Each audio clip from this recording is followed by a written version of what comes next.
Welcome to mid day में education. This is Aditya Modi from NITG। आज हम लोग ग्रेविटेशन चैप्टर जो फिजिक्स का क्लास 9 का चैप्टर है उसका पार्ट 2 देखेंगे। पार्ट 1 पहले अपलोड हो चुका है, आप जाके चेक कर लीजिए प्ले लिस्ट में। तो जो लोग नया उनको बताया था, पूरा लेक्चर सीरीज चल रहा है जिसमें आपको हर चैप्टर का वीडियो लेक्चर मिल जाएगा और जो पढ़ा रहा हूँ वो नोट्स वो मिल जाएगा। उसमें क्वेश्चन न्यूमेरिकल जो यहाँ बताता हूँ वो भी दिया हुआ है। तो आज का शुरुआत हम लोग एक क्वेश्चन से करेंगे जो पिछले लेक्चर में पढ़ा था। पिछले लेक्चर में हमने क्या पढ़ा था कि फोर्स जो होता है ग्रेविटेशन फोर्स वो इक्वल होता है G m1m2/r²।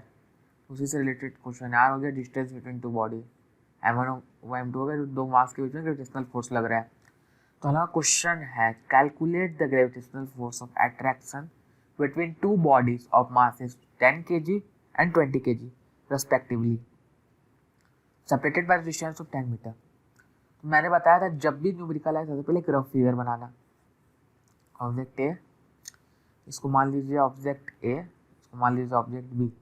इसका मास है 10 kg, इसका मास है 20 kg।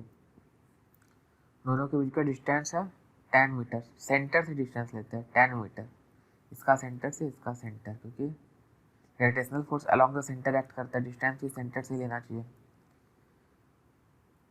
तो फिर हम लोग क्या कैलकुलेट करना है, हम लोग कैलकुलेट करना है ग्रेविटेशनल फोर्स।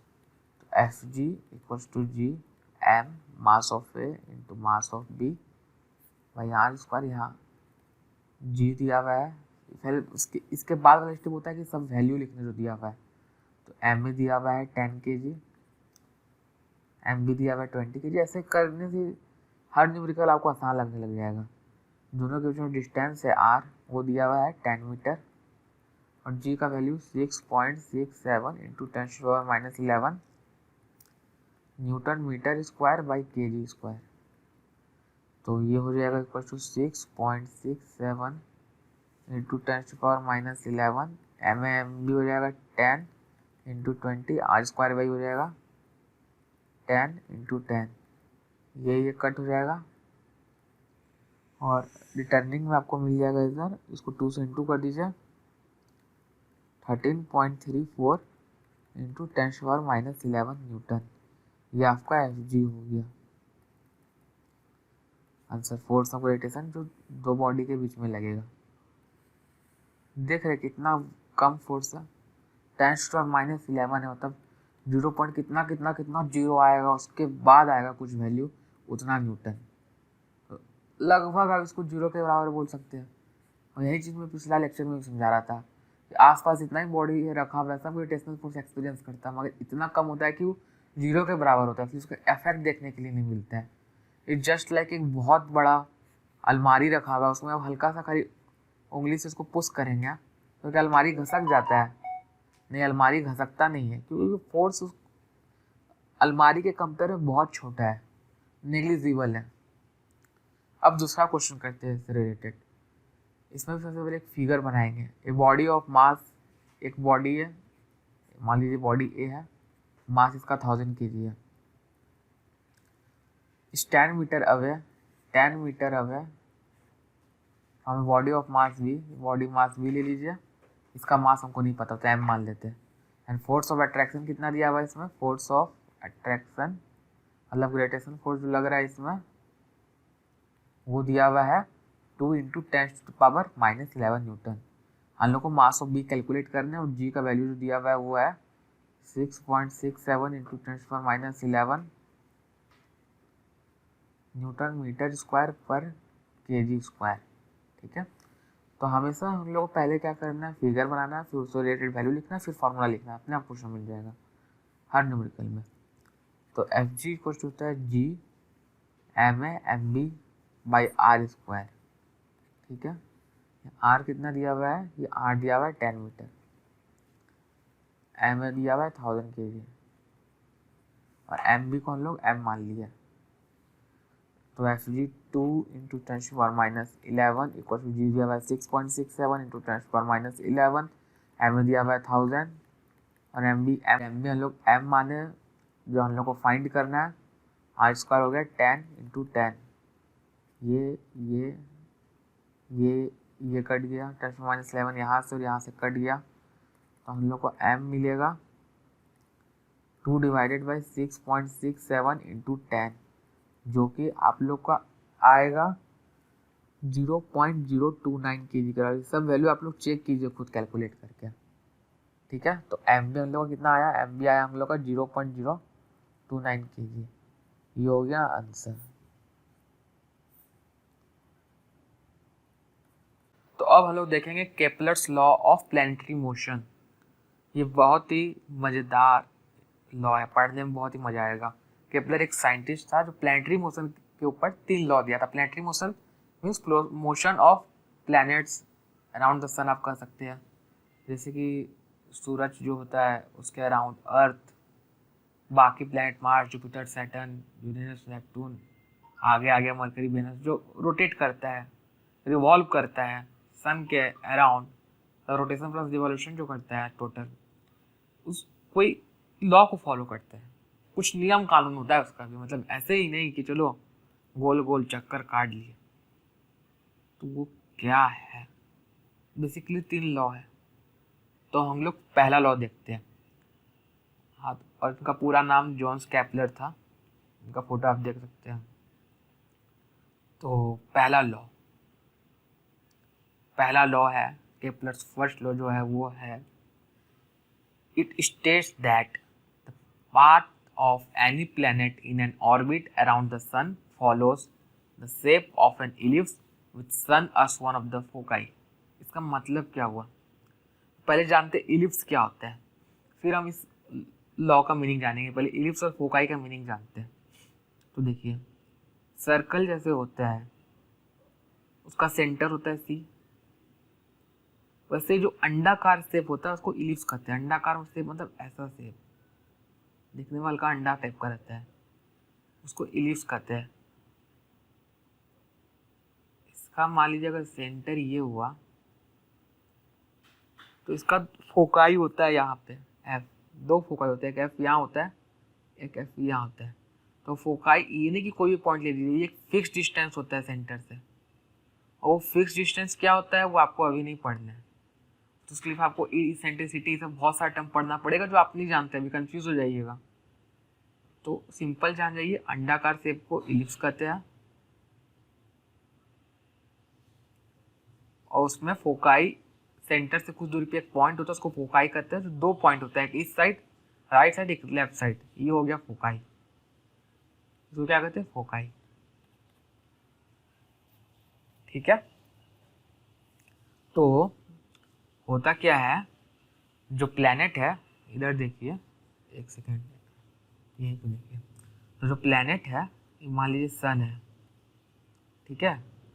तो सन के अराउंड परफेक्टली सर्कुलर मोशन नहीं करता है कि एग्जैक्ट सन को सेंटर पे वो सर्कुलर मोशन अर्थ कर रहा है, कोई प्लैनेट कर रहा है। दरअसल में होता है ऐसा है, प्लैनेट अर्थ और जो बाकी हुआ इलिप्टिकल पाथ में चलते हैं, और जो सन होता है वन ऑफ द फोकाई में रहता है। जैसे बोले ना इलिप्स का 2 फोकाई होता है, एक ये और एक ये, तो सन जो होता है वन ऑफ द फोकाई में रहता है। रियलिटी में ऐसा होता है, समझे। तो वही बता रहा है, लॉ का फिर से पढ़िए, समझ जाइएगा। It states that path of any planet in an orbit around the sun follows the shape of an ellipse with sun as one of the foci. Orbit हो गया मीन्स जिस पाथ के अराउंड वो प्लैनेट रिवॉल्व कर रहा है उसको orbit कहते हैं। तो जो भी कोई भी प्लैनेट का ऑर्बिट जो है वो इलिप्टिकल होता है, और उसमें सन जो होता है वन ऑफ द फोकाई में रहता है, और उस इलिप्टिकल ऑर्बिट के फोकाई में रहता है, समझे। तो असली में ऐसा हो रहा होता है इल्यूशन, ये सन है और इसके अराउंड प्लैनेट रिवॉल्व कर रहा है, अर्थ रिवॉल्व कर रहा है, बाकी प्लैनेट मरकरी, वेनस हो गया, मार्स, जुपिटर हो गया, सैटर्न हो गया, ये सब रिवॉल्व कर रहा है ऐसे। ये नियम हो गया पहला। ये मान लीजिए अर्थ है, ये सन है, तो सन एक फोकाई में है और इलिप्टिकल पार्ट में अर्थ क्या है, रिवॉल्व कर रहा है। ये हो गया नियम, ठीक है। अब हम लोग देखेंगे केपलर्स सेकेंड लॉ। तो केपलर्स सेकेंड लॉ क्या कहता है, केपलर सेकंड लॉ कहता है the imaginary line joining the sun and the earth so its equal area in equal interval of time. Means मान लीजिए इलिप्टिकल पाथ है, ये सन है, ये अर्थ है, इसको इमेजिनरी लाइन से ज्वाइन कर लीजिए, ठीक है। अभी अर्थ यहाँ पे इस पोजीशन में, ठीक है। 5 मिनट घड़ी में टाइम देखिए, मान लीजिए अर्थ 5 मिनट तो इतना दूर नहीं आ जाएगा, थोड़ा बढ़ाना पड़ेगा टाइम। मान लीजिए 1 मंथ का टाइम लेते हैं। अर्थ वहाँ से यहाँ आ गया, ठीक है, वहाँ से यहाँ आ गया। अब यहाँ अर्थ यहाँ पे, ये एरिया हुआ, इस एरिया को लोग नाम दी A1। अब मान लीजिए फिर से इलिप्टिकल पाथ है। अब जो अर्थ है, अब अर्थ यहाँ पर है, अब सन के पास है। अब 1 मंथ का टाइम लीजिए, 1 मंथ के बाद अर्थ रिवॉल्व करते करते इधर आएगा। इसको ज्वाइन, इमेजिनरी लाइन को ज्वाइन कर दीजिए। जो अब एरिया लीजिए ये वाला, इसको एरिया A2 कहते हैं। तो ये लॉ कहता है कि एरिया A1 जो है इक्वल्स टू A2 होगा। मतलब अब जब भी इक्वल टाइम इंटरवल में एरिया कैलकुलेट कीजिएगा इमेजिनरी लाइन से, जो अर्थ को और सन को ज्वाइन करता है वो इक्वल एरिया स्वीप करेगा। तो मतलब कहने का मतलब ऐसा नहीं कि ये दूर था तो ज़्यादा एरिया स्वीप करेगा, पास है तो कम एरिया स्वीप करेगा। मतलब होने का तो ऐसे भी हो सकता था, अगर ऐसे है तो दूर से इतना एरिया स्वीप किया, पास में इतना एरिया स्वीप किया, तो दूर वाला ज़्यादा हो जाना चाहिए था। मगर क्या होता है, जब सन के पास आता है अर्थ तो उसका स्पीड बढ़ जाता है, जिसके कारण वो एरिया ऐसे बढ़ गया, और दूर रहा तो स्पीड घट जाता है, जिसके कारण नेट एरिया इक्वल आ जाता है। समझ रहे हैं ना, इसलिए A1 इक्वल टू A2 आ जाता है। अगर सेम स्पीड में चलता तो जो दूर रहने वाला एरिया जो A1 था और पास रहने वाला A2 था, तो A1 बड़ा होना चाहिए A2 से, मगर क्योंकि जैसे सन के पास आता है तो स्पीड बढ़ जाता है, जिसके कारण कंपनसेट हो जाता है, जो लेंथ डिक्रीज हुआ कंपनसेट हो जाता है, इसलिए A1 इक्वल टू A2 हो जाता है। समझे, ये चीज़ होता है। तो सिंपल भाषा में इक्वल टाइम इंटरवल में इक्वल एरिया स्वीप करेगा। कोई भी 2 इक्वल टाइम इंटरवल ले लीजिए, इमेजिनरी लाइन अर्थ और सन को जोड़ दीजिए, तो वो इक्वल एरिया स्वीप करेगा। इसको कहते हैं केप्लर्स सेकंड लॉ। अब हम लोग देखेंगे केप्लर्स थर्ड लॉ। तो केप्लर्स थर्ड लॉ क्या है? It states that cube of mean of the distance of a planet from the sun is directly proportional to the square of its orbital time period T. पहले तो ये बोले orbit क्या होता है, जिस पाथ के अलॉन्ग प्लैनेट मूव करता है उसको ऑर्बिट कहते हैं, ठीक है। मान लीजिए ये ऑर्बिट है अर्थ का या कोई भी प्लैनेट का, ये प्लैनेट का ऑर्बिट है, ये प्लैनेट पी है, यहाँ पे सन है, ठीक है। तो प्लैनेट को इस सन के अराउंड रिवॉल्व करने में कितना टाइम लगता है? टाइम लगता है टी, मान लीजिए। और इसका जो डिस्टेंस है यहाँ से, मीन डिस्टेंस, अलग अलग जगह अलग अलग डिस्टेंस होगा, सबका एवरेज निकालेंगे तो एवरेज, और आप कह सकते मीन डिस्टेंस जो है प्लैनेट का सन से वो है आर। तो आर क्यूब जो होगा इज डायरेक्टली प्रोपोर्शनल टू, देखिए, the mean distance of a planet from the sun, the cube of the mean distance of a planet from the sun is directly proportional to square of the orbital time period. जितना उसको एक पूरा revolution time लगेगा इसका directly proportional होगा, square का directly proportional होगा उसके।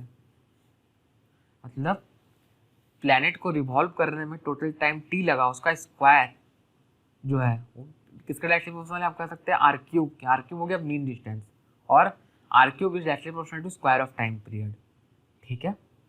ये थर्ड लॉ है। तो एक बार फिर से थर्ड लॉ पूरा पढ़ते हैं। States that cube of the mean distance of a planet from the sun is directly proportional to the square of its orbital period T. तो ये हो गया केप्लर्स का पहला 3 लॉ। पहला लॉ हम लोग क्या पढ़े? पहला लॉ हम लोग पढ़े कि it states that path of any planet in orbit around the sun follows the shape of an ellipse with sun as one of the foci. दूसरा पढ़े the imaginary line joining earth and sun sweeps equal area in equal interval of time. हम लोग फिर तीसरा पढ़े it states that cube of the mean distance of a planet from the sun is directly proportional to the square of its orbital time period T. तो आज यही रहने देते हैं, बाकी नेक्स्ट लेक्चर में हम लोग फ्री फॉल ये सब के बारे में जानेंगे। तो आज का लेक्चर यहीं समाप्त होता है। वीडियो को शेयर कीजिए और नीचे जाकर नोट्स जो है वो भी डाउनलोड करके पढ़िए, और ये वीडियो को ज़्यादा से ज़्यादा लोगों तक पहुँचाइए ताकि ज़्यादा से ज़्यादा लोग इसका फ़ायदा उठा सकें। धन्यवाद।